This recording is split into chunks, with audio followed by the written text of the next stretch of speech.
In the summer of 1942, dry winds from the Oklahoma prairie stirred up waves of red dust. Fort Sill, the largest artillery training base in the United States, was sweltering under the relentless heat. Beneath a pale blue sky, rows of 105mm howitzers stood like silent steel pillars. In the distance, wind howled through antenna arrays, blending with the metallic echoes from the training grounds.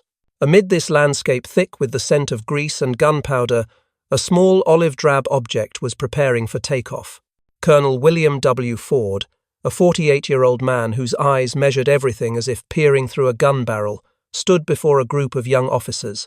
Arms folded, he looked at the Piper Cub J-3, repainted in a dull military finish. Crudely painted on its fuselage were the words U.S. Army Field Artillery. A two-seater aircraft, thin-winged, lighter even than a jeep. A few soldiers stood watching, shaking their heads, half amused, half doubtful. Someone whispered, "If the wind picks up, it'll fly backward." Ford said nothing. He gently pulled back his sleeve, eyes fixed on the brown dirt runway ahead. The Cub rolled forward, its 65-horsepower Continental engine humming softly, its propeller blending with the sound of cicadas. Dust rose, dimming the sky, the fuselage shuddering as if about to split apart, then suddenly lifting. It left the ground after just 60 meters, gliding above the pine line, tilting in the sunlight. The entire training field fell silent. In that moment, those who had believed that the power of war lay in machines weighing tons witnessed the opposite. A toy-like object had just accomplished what the artillery craved most, seeing the enemy before the enemy could see them. As Major Gordon J.D. Wolfe recalled in his 1946 memoir, "We saw our own shadow on that wing. It was light, fragile, but it was the first set of eyes the U.S. artillery ever had." The Piper Cub circled the artillery testing range, each loop descending lower. Ford stood motionless, shading his eyes, watching it as if seeing a vision beyond the limits of the doctrine he had long served. Below, the gun crews awaited the signal. One shell exploded in the distance, then a second, a third, each puff of smoke blooming across the field. For the first time they could adjust their aim while the shell was still in the air. And in that silence, the idea took flight. A young officer approached, sweat soaking his collar. "Colonel, if we had a few more of those at the front." Ford turned to him, eyes glinting with excitement. "Not if. We will." It wasn't a command, it was a prophecy. He knew that what had just flown over them wasn't merely an aircraft, it was a new doctrine. Inside the observation room, a 16mm camera slowed each frame. The harsh sunlight reflected off the lens, capturing the image of the Cub descending, its wheels touching the ground, trailing a plume of red dust like smoke. As the wheels came to a full stop, Ford stepped forward and opened the cockpit door. The young pilot jumped out, beaming, hands trembling with exhilaration.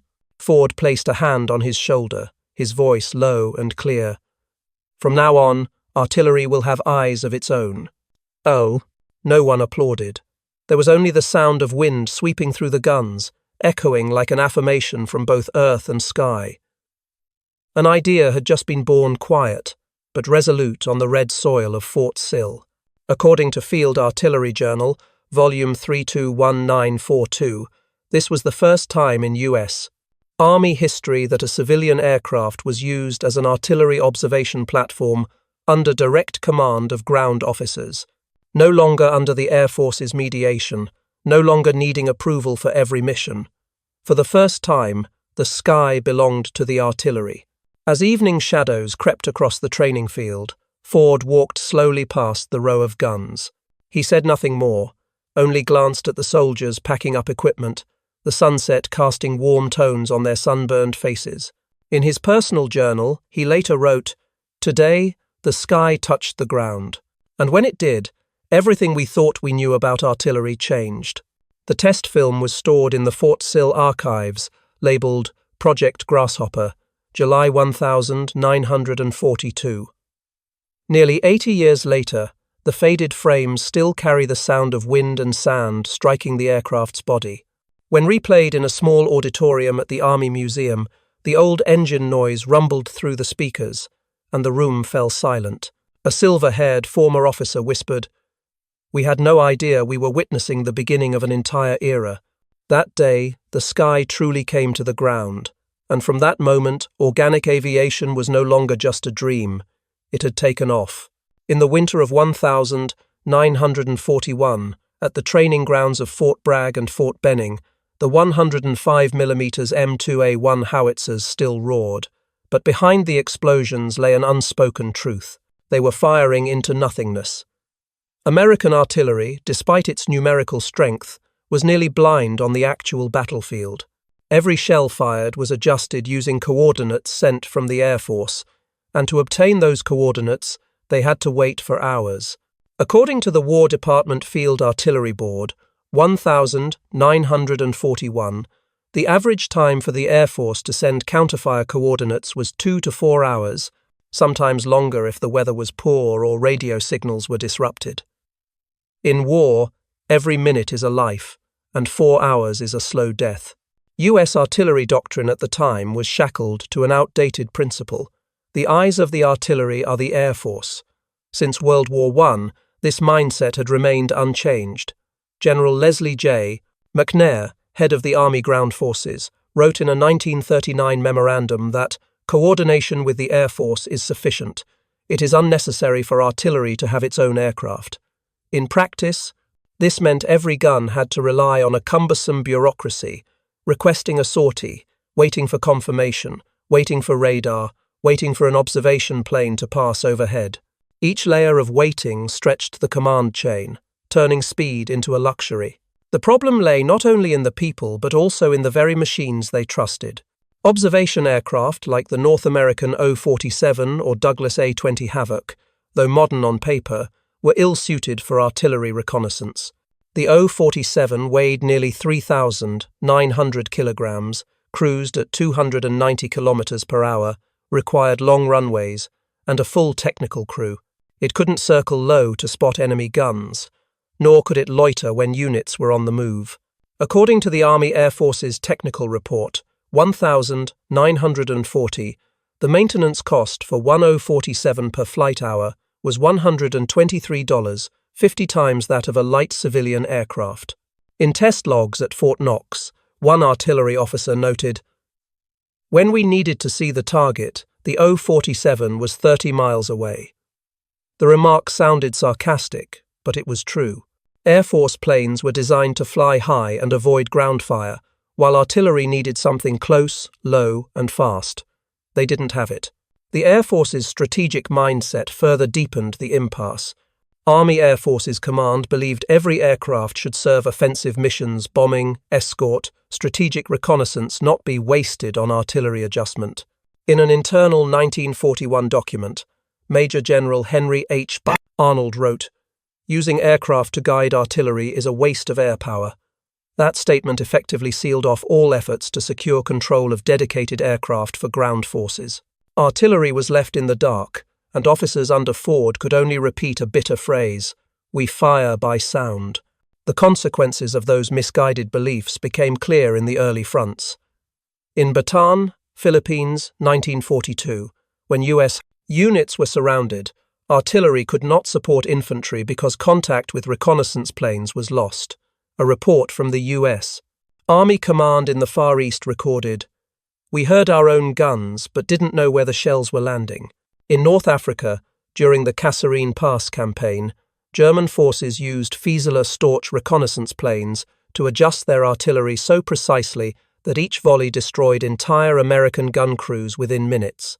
One surviving officer recalled in his memoir, "We looked up, saw the enemy looking down, and realized we saw nothing. That blindness was not from a lack of courage, but from a lack of means to see. Each gun was a blindfolded giant, exploding in darkness." At a strategic level, this made U.S. artillery response times 4 minutes slower on average than German forces for each counterfire salvo. According to the 9th Air Force After Action Summary, 1943, That gap caused casualty rates among forward artillery units to increase by 28% during the first 6 months of the European campaign.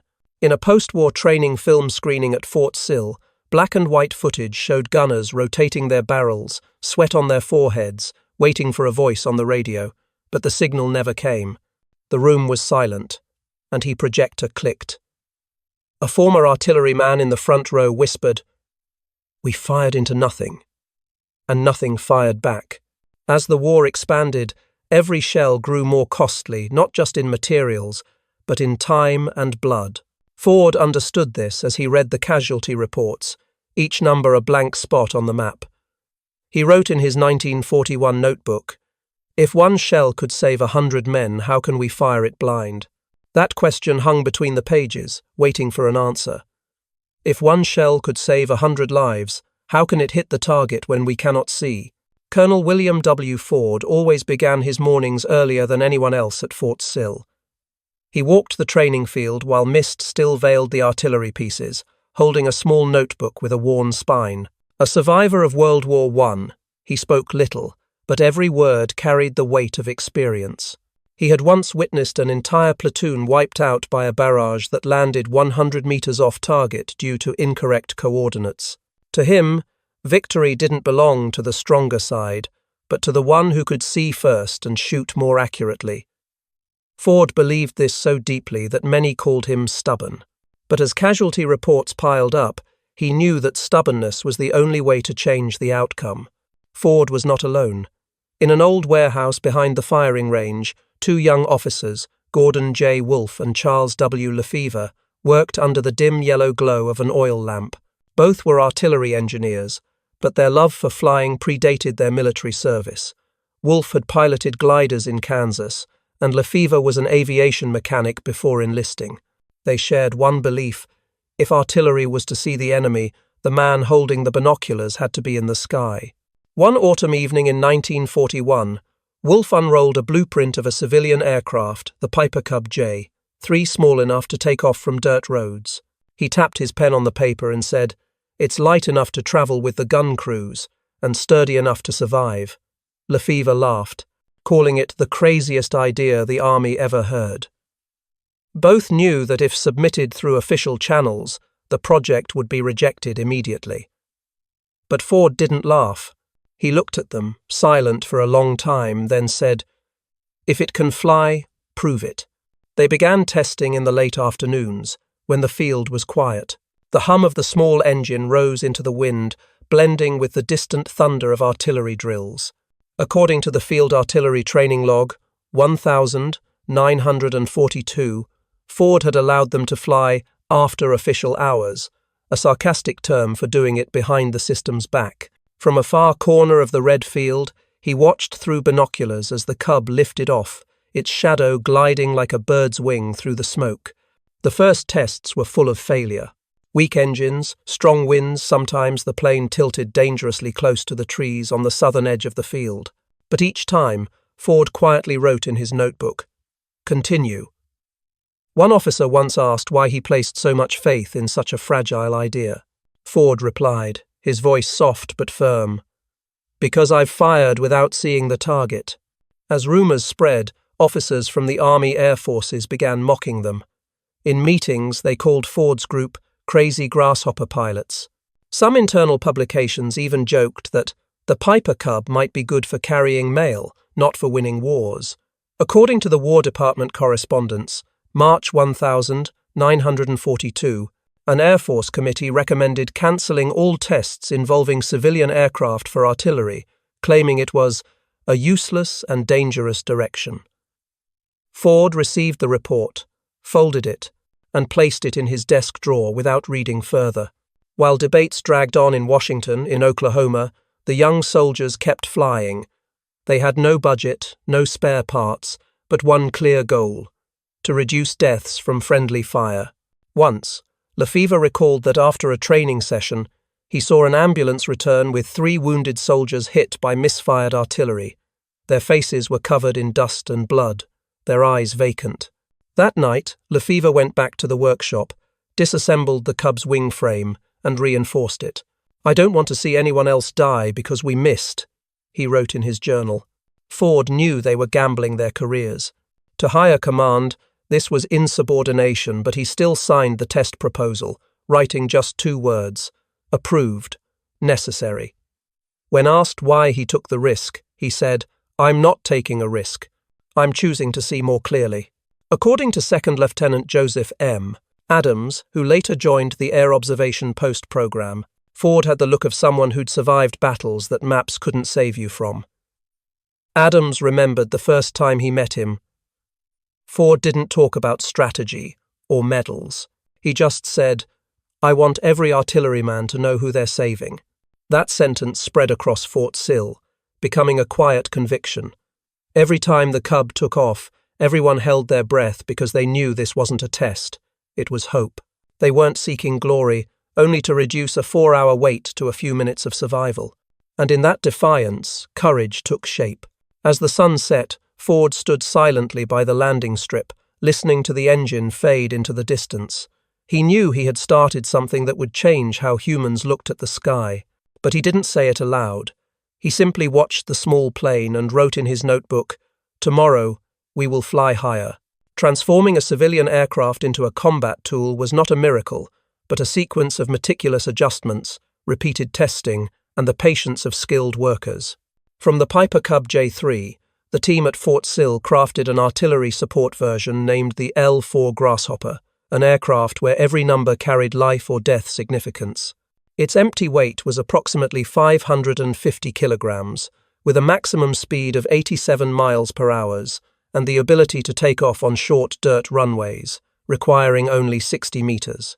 These figures were not for boasting, but to confirm that something small could operate in the harsh environment of the front lines.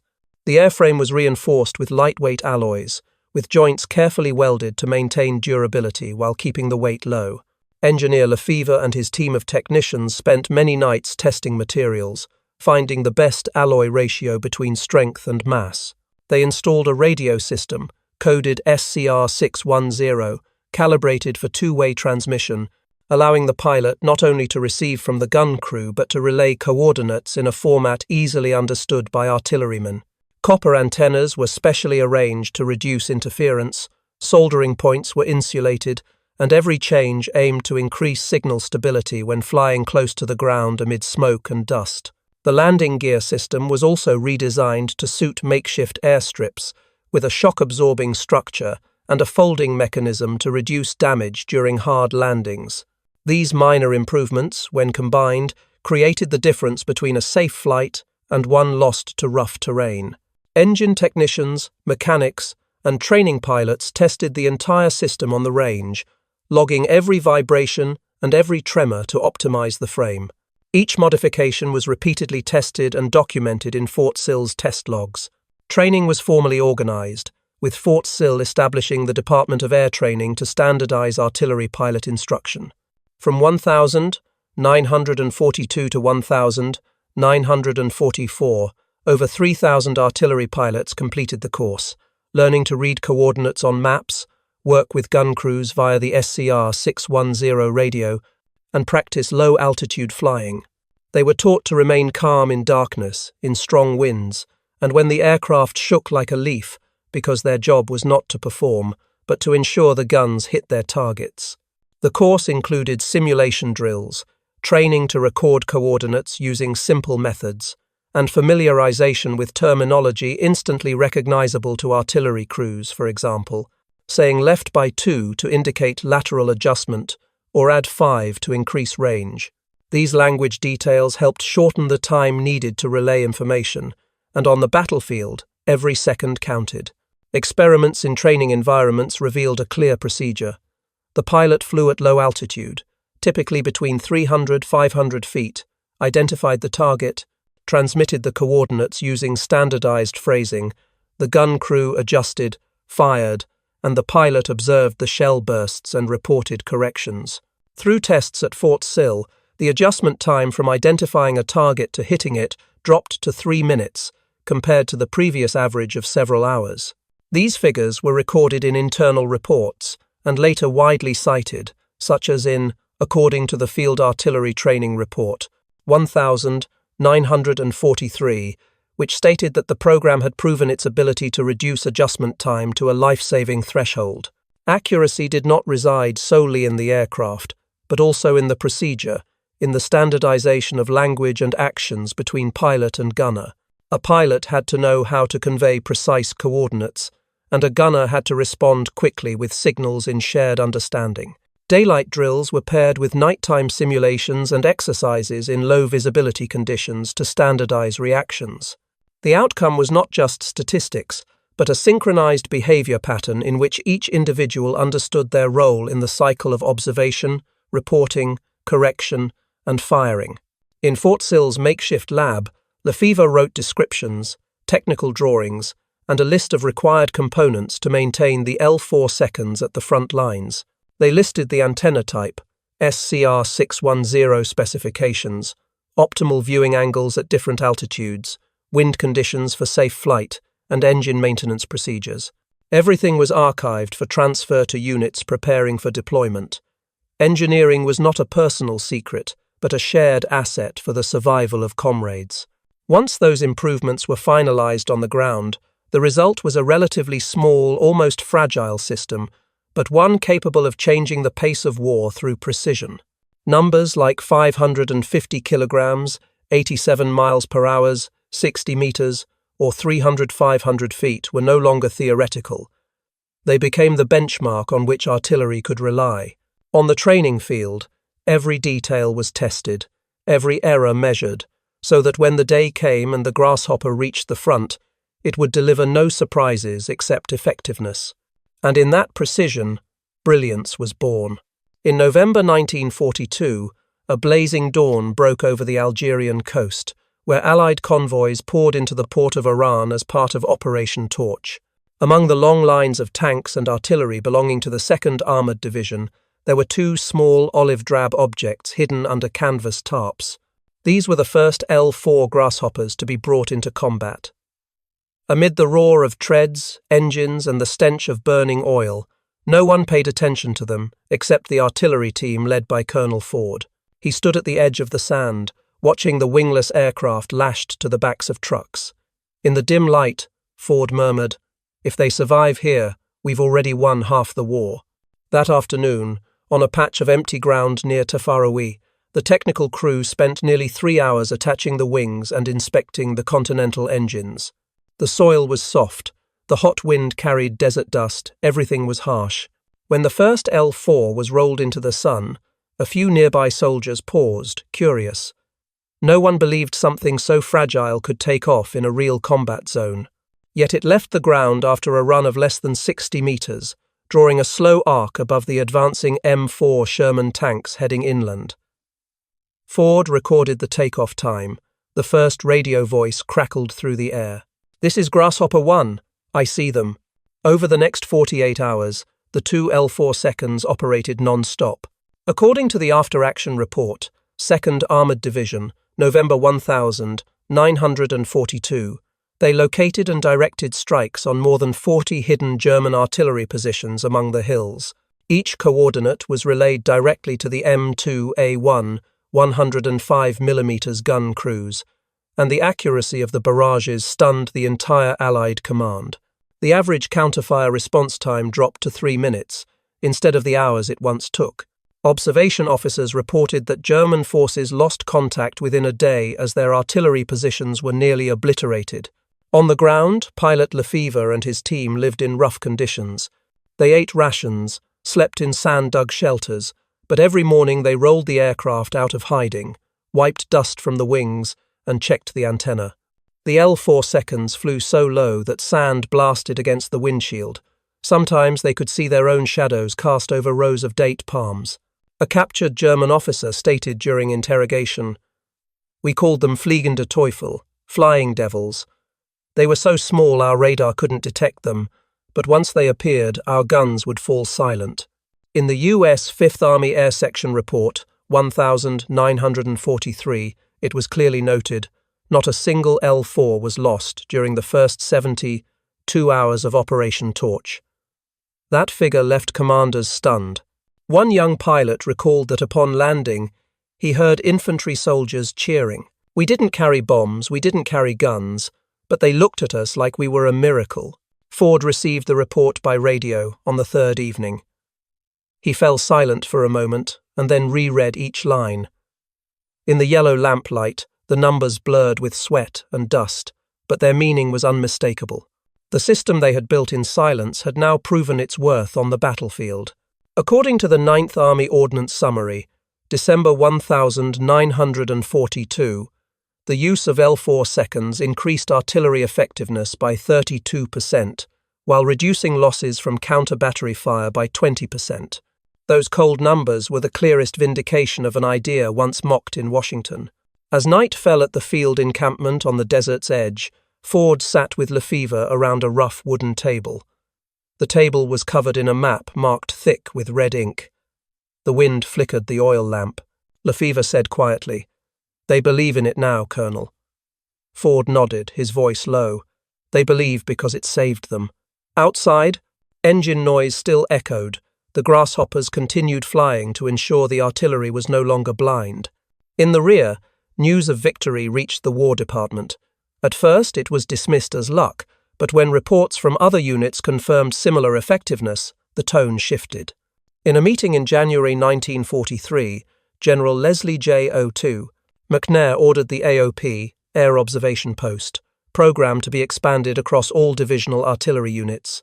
What had begun as a secret experiment now officially became part of ground warfare doctrine. Organic aviation was no longer a theory. In post-war documentary footage, scenes of the L4 flying over the North African coast still leave viewers in awe. The sound of the small engine plays against a backdrop of fire and smoke, desert light glinting off the thin metal wings. The narrator speaks softly. "They looked fragile, but they changed the rhythm of war." That sentence said it all. In the skies over North Africa, what was once a ridiculed idea had become a weapon of precision, and in the dry wind of the desert, as the last L4 returned, Ford stood watching, a faint smile on his sun-darkened face. He knew that moment marked the end of the artillery's blind era and the beginning of a new doctrine, where the sky became the eyes of the ground. After Operation Torch, the success of 2 small L4 seconds spread across the fronts like a quiet but powerful whisper. From Tunisia to Sicily, from Naples to Normandy, artillery commanders began sending the same request. "We need the Grasshoppers." The U.S. War Department noted in the War Department Ordnance Review 1943 that the effectiveness of this organic aircraft completely changed how artillery sees, fires, and moves. By mid-1944, over 1,500 litres, 4 and L5 aircraft were assigned to infantry, armoured, and artillery divisions across both the European and Pacific theatres. In Europe, aircraft were distributed at the tactical level, with each division having at least 2 observation flights. In Italy, the L4 operated from improvised airstrips as short as 100 metres, short enough that 2 men could push the wings and turn direction within minutes. In England, before the Normandy landings, Fort Sill sent 60 experienced AOP pilots to train new units. They taught the observation relay technique coordination between 2 aircraft to cover a wide area, one observing, the other transmitting data. According to the 3rd Army Air Section report, June 1944, widespread AOP deployment reduced artillery adjustment time from 7 minutes to 3 minutes, with targeting error rates falling by 35%. At dawn on the 6th of June 1944, as landing craft touched Omaha Beach, the first L4 seconds took off from cargo ships converted into makeshift flight decks. With strong winds and thick artillery smoke, many pilots had to fly below 400 feet to guide offshore artillery. An officer from the 1st Infantry Division recalled, "We lost radar contact, but we still heard their voices on the radio, cold and clear. Adjust left by 2, add 5. And then the next volley cut through the German defences. During the first 30 days of the Normandy campaign, according to the after-action summary, U.S. Army Europe 1944, AOP pilots carried out over 12,000 sorties, providing coordinates for 350,000 artillery rounds. Accuracy increased by 35%, and counterfire effectiveness reached unprecedented levels. German commanders, once accustomed to reconnaissance superiority via the Luftwaffe, now faced the enemy's invisible eyes. A captured Wehrmacht report stated, "The enemy uses small, low-speed aircraft that can take off from virtually anywhere. They appear suddenly and render our entire firepower ineffective." Ford received word from Europe while in Washington, where the War Department had just signed the order to expand the program. He read the telegram in his office and quickly scribbled a line in his notebook. From a field in Oklahoma to the skies of France, they did it. His voice was low, mixed with quiet pride. By year's end, as winter arrived, the European battlefield entered its most brutal phase. In December 1944, during the Battle of the Bulge, bad weather covered the sky in frost. Most combat and reconnaissance aircraft were grounded, but the Grasshoppers kept flying. It was during this time that Lieutenant Charles W. Lefever presented the upgraded SCR-610 radio. He replaced the steel casing with lightweight alloy, reducing weight by 18%, and improved the amplifier to extend transmission range by 25%.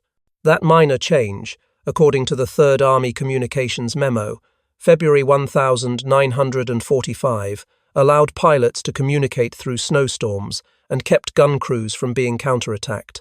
A battlefield report noted, "For 3 days without visibility, only AOP maintained contact. They saved at least 4 artillery units from destruction." These small stories were preserved in post-war audio recordings. One gunner said, "When the radio came through in the snow, we knew they were still up there, and so we stayed alive." In war, technology doesn't always need to be loud. It only needs to arrive at the right time.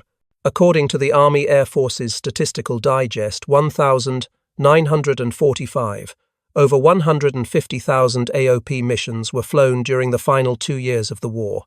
More than 3,000 pilots and technicians were trained, and aircraft loss rates were only 1/3 of those shot down the lowest among combat aircraft at the time. That figure was not just a statistic, but a testament to how organic aviation transformed the coordination between infantry and fire support. In the Pacific, AOP units proved no less valuable. On Luzon, Philippines, in February 1945, L-4 pilots flew through Japanese anti-aircraft fire to adjust artillery for the 37th Infantry Division. According to the Pacific Operations Summary, March 1945, they corrected 2,400 fire missions in just 2 weeks, helping to destroy 70% of enemy defensive positions. In the jungles, where ground visibility was nearly zero, these aircraft were the only eyes the infantry could trust. When the war ended in September 1945, over 1,500 organic aircraft were still operational. They returned to improvised fields, many disassembled, repainted, and reassigned for training or display. But their impact didn't end there. The War Department, in its 1946 final assessment, concluded, "The concept of organic aviation has proven indispensable. Every ground commander must have his own eyes in the sky." Those words became an organizational principle for future generations. In the conflicts in Korea and Vietnam, the AOP model evolved into the Air Mobile Helicopter Force. As for Lefever, the man who designed the alloy radio, he continued teaching at Fort Rucker until 1962. In a seminar, he once said, "The moment a gunner can see through the eyes above him, war changes." By 1983, the U.S. Army officially established the Army Aviation Branch, acknowledging its origins in the World War II Organic Aviation Program. On the insignia of the branch, a small winged emblem cuts across an artillery trajectory, a symbol of the L-4 Grasshoppers that pioneered the concept. At the unveiling ceremony at Fort Rucker, black and white footage of a grasshopper flying over Fort Sill in 1942 was replayed. The auditorium was silent, light flickering across the faces of veterans. The engine noise small, hoarse, and steady echoed from the speakers. An elderly man in the front row quietly said, "That's how it started." And indeed, it all started there from an idea born in war, raised in blood and sand, that became a doctrine changing how humans looked up at the sky. Over time, the number 1,500 liters, 4 aircraft became more than a technical legacy. It was proof that in brutal war, vision could determine the survival of an army. Those eyes helped the ground see light again, and from that point on, the sky was never separate from the battlefield. When the guns fell silent in September 1945 and the war came to an end, the L-4 Grasshoppers that had flown through artillery fire were lined up in muddy fields near Reims. Their wings were sun-faded, their fuselages covered in dust, but on some, the faded white words, "Lefever set inside," could still be seen. It wasn't advertising, it was a tribute to the engineer who turned a heavy radio into a lifeline, according to the U.S. Army Technical Evaluation Report, 1,946, more than 400 liters, 4 seconds were left behind in Europe after the war. Most were dismantled for parts, others became playgrounds for French children. But in the memories of those who flew them, they weren't wrecks, they were the eyes of artillery. The AOP pilots returned home with no recognition. They received no medals, appeared in no parades, and were not mentioned in the victory newsreels. Their names appeared in technical appendices or in small notes at the end of reports. Pilot J. Adams, observation flight completed. Still, within artillery units, they were remembered by a simple name, those living eyes. A former artillery officer, during a 1960 seminar at Fort Sill, recalled, "We called them the living eyes because every time the radio came alive, we knew someone was up there seeing for us."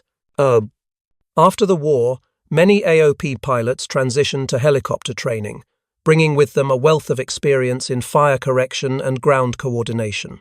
They became the foundation of what the military later called the rotary wing revolution. From low-level observation techniques and artillery adjustment to ground communication, every method they developed during World War II was transformed into air mobility tactics in the Korean and Vietnam Wars. According to the Army Aviation Historical Summary, 1,983, over 60% of the instructors at Fort Rucker. The Army's Aviation Training Center were former pilots or trainees from the original AOP program. Charles W. Lefever also returned to Fort Sill, where it all began. He was no longer the young man standing on red earth, but a technical advisor to the Department of the Army. In a 1957 talk, he recounted the first test flight in 1942, when Ford had placed a hand on his shoulder and said, "From now on, the artillery will have its own eyes." Lefever paused, looked down at the row of veterans, the light casting across his face, and said, "We had those eyes, and we still do today." According to Fort Sill Archives, Oral History Series, 1,957, the auditorium fell completely silent, broken only by the whir of the old projector. Part of that memory still lingers in Reims. In rare moments of peace, some locals preserved the few L4 seconds that remained intact, storing them in barns or backyards. On their fuselages, the words "Lefever set inside" still glinted when sunlight passed through the cockpit glass. Children climbed into the seats, played with the controls, pretending to be pilots, while adults stood nearby. Someone whispered, "They helped us see the sky again." Time passed, and those who had once flown through storms of fire grew old. Some passed quietly, leaving no memoirs, no statues, but the idea they helped create endured. When the Army Aviation Branch was officially established in 1983, the first flag raised at Fort Rucker bore the emblem of small wings flying through an artillery burst. The host said, "This emblem honors the men who gave artillery its vision." And in the crowd, a group of former AOP pilots wept. According to the Department of the Army Ceremonial Record, 1,983, the ceremony ended with black and white footage of Fort Sill, 1,942, an L4 rolling forward, red dust rising, then taking flight. The tiny engine whined through the loudspeakers, mingling with the audience's breath. As the frame shifted to a sunset, a line appeared.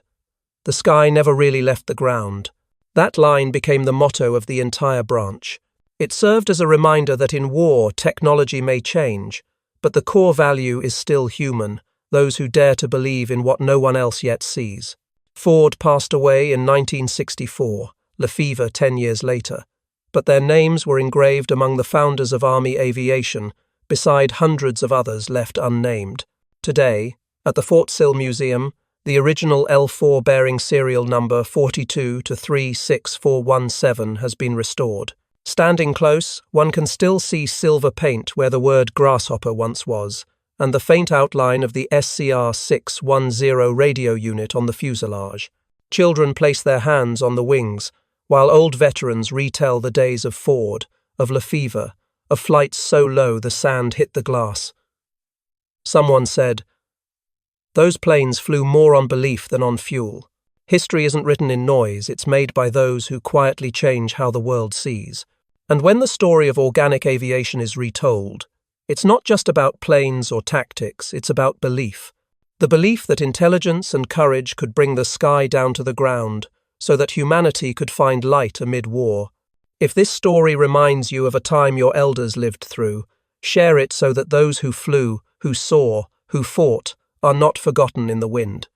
Because history does not fade when we remember, and their eyes, the eyes that once saw through smoke and fire, are still watching us, from the sky that never truly left the ground. Have you ever been told or witnessed firsthand those days when gunfire drowned out human breath? When the sky wasn't blue, but filled with smoke, sand, and the fragile hope that someone would come back with the sunrise. If this story brings someone to mind, a relative, a soldier, or a memory faded with time, leave us a comment below. Tell us how you or your family lived through days like these. Every account, every small memory, is a piece of history brought back to life, not with bullets, but with remembrance and gratitude. A follow or a like from you today might help stories like this continue to be told, so that those who quietly kept the peace are never forgotten. Because as long as we remember, history still breathes, and those eyes that once looked up at the sky are still watching us.